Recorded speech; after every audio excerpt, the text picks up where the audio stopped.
আগন্তুক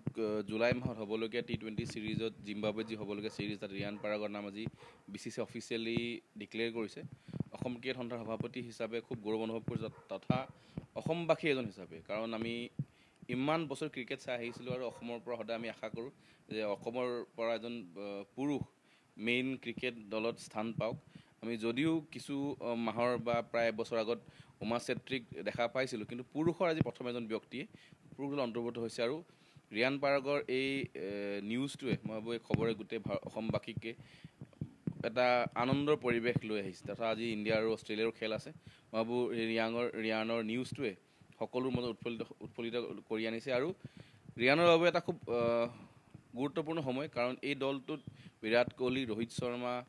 সূৰ্যকুমাৰ যাদৱ বা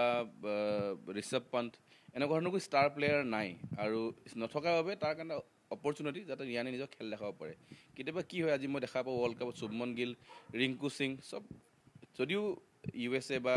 west Indies গৈছে কিন্তু খেলিবলৈ স্থান পোৱা নাই সঞ্জু চেমছন জয়সৱাল সকলো বেঞ্চত বহি আছে ৰিয়ানেও তাত যদি গৈ জিম্বাবুৱে যদি খেলিব নাপায় মনটোত দুখ লাগিব যিহেতু ষ্টাৰ প্লেয়াৰ্ছ নহ'ব ৰিয়ানে খেলিব পাব আৰু যদি খেল ভাল দেখুৱায়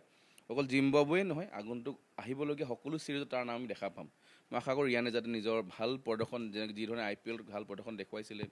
বিগত ডমেষ্টিক ছিজনত ভাল প্ৰদৰ্শন দেখুৱাইছে ষ্টাৰ্ছ আৰ উইথ ৰিয়ানে ভাল খেল প্ৰদৰ্শন কৰক যাতে আগন্তুক সময়ত আমি প্ৰত্যেকটো চিৰিজত ৰিয়ানক দেখা পাওঁ আৰু ৰোহিত শৰ্মা বয়স হৈ আহিছে বিৰাট কোহলিৰ বয়স হৈ আহিছে সূৰ্যকুমাৰ যাদৱো এবভ 30+ হয় ৰিয়ান এজন ডেকা ল'ৰা নতুনকৈ আহিছে মই ৰিয়ানৰ ভৱিষ্যতৰ ভাৰতীয় দলত এটা পাৰ্মানেণ্ট স্থান ৰিয়ানে বনাব পাৰিব কিন্তু ৰিয়ানে নিজৰ পাৰফৰ্মেঞ্চৰ যোগেদি হ'ব কাৰণ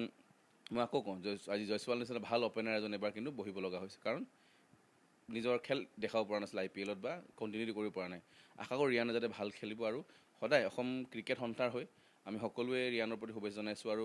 যেতিয়া যেনেকৈ সহায় লাগে আমি সদায় ৰিয়ানত আছিলোঁ আগন্তুক সময়ত থাকিম আশা কৰোঁ যাতে ৰিয়ানে ভাল খেল দেখুৱাব হয় আমি আকৌ কওঁ যে উমা চেত্ৰী এখন গাঁৱৰ পৰা গৈ আজি এতিয়া বৰ্তমান চলি থকা চাউথ আফ্ৰিকা চিৰিজত তাইৰ নাম আছিলে কিন্তু যদিও উমা চেত্ৰী খেল দেখাব পৰা তাই মেইন টীমত থাকিও প্লেইং ইলেভেনত নাছিলে সেইধৰণে আমি কিন্তু উমা চেত্ৰী যে ছোৱালী এগৰাকী আজি আৰু খেল আছে তেতিয়া টেষ্ট মেচ হ'ব লগা আছে আশা কৰোঁ তাইও খেল দেখুৱাব পাৰিব তাৰ লগতে ৰিয়ানৰ নাম যে আজি হৈছে আমি সদায় আশা কৰোঁ কোনোবা এজন ভাৰতীয় যাব লাগে আমি একেটা কাৰ্যকালতে দুজন ভাৰতীয় পাইছোঁ দুজন অসমীয়াক ভাৰতীয় দলত পাইছোঁ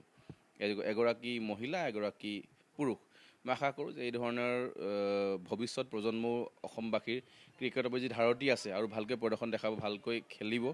যাতে আমি আগন্তুক যেনেকৈ আজি বহুত মুম্বাই দিল্লী বা গুজৰাট এই ধৰণৰ ৰাজ্যৰ পৰা অকল এজনে নহয় 2, 3, 4জনকৈ প্লেয়াৰ ইণ্ডিয়ান টীমত থাকে মই আশা কৰোঁ আগন্তুক সময়ত অসমৰ পৰা যাতে এই ধৰণৰ প্লেয়াৰ আমি দেখা পাম